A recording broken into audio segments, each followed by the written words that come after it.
В двобой от турнира за Купата на България трети кръг отборите на Пирин и Левски изиграха един приятен за окото сблъсък, в който шампионите от Левски победиха с 1-0. И на матч като на матч близо 5000 зрители се събраха на стадион Христо Ботев. Отдавна толкова много публика не се беше събирала някъде от пролетта на миналата година, когато отборът на Пирин игра отново в турнира за Купата на България срещу Спартак Варна и победи с 4-1. Разбира се, традициите си е традиция. Отборът на Пирин се представя значително по-добре в турнира за Купата на България, отколкото в първенството.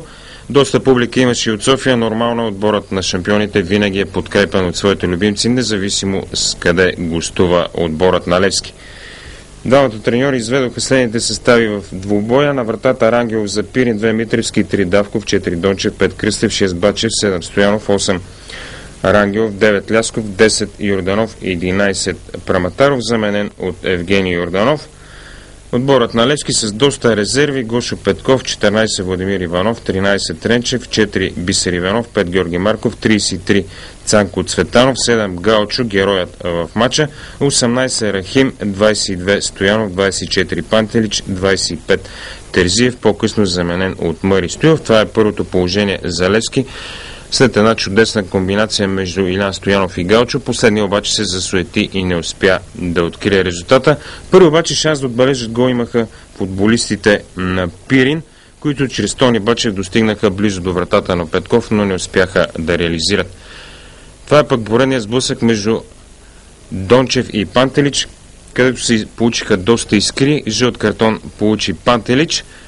А тук спокойно главният рефер Стефан Господинов можеше да покаже червен картон на Пантелич за удар без топка. Доста странни обсъждания на рефера Стефан Господинов. Четвърти съдия бе добре познатият Апостолов от Симитли.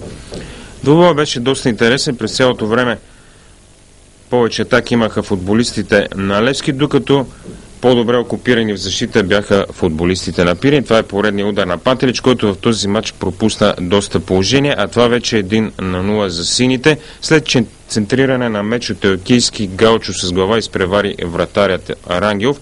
Същия този меч от Телкийски бе в основата на всичко по-интересно, сторено от футболистите на Левски. След замяната му, след като смени Берд Рахим, Мечо Телкийски наистина загадна за своите невероятни способности в матча. Отново пропуск на Пантелич, за кой ли път футболистът от съседна Сърбия се оказа в чудесна позиция, но не успя да реализира. Това пък е най-спорното положение в двубоя, когато футболистите на Пирин претендираха за дуспа и нарушение на вратаря Петков срещу Лясков. Ще видим още веднъж положението.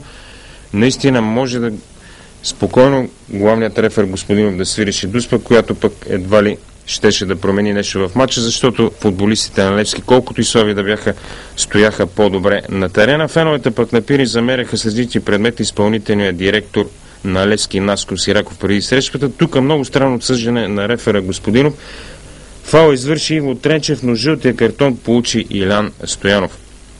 Едно от поредните чисти положения за Пирин, пропуснато от Праматаров в края на второто по време, когато футболистите на Пирин наистина се сетиха, че могат да обърнат и могат да сторят нещо в матч. Пореден пропуск на Пантелич.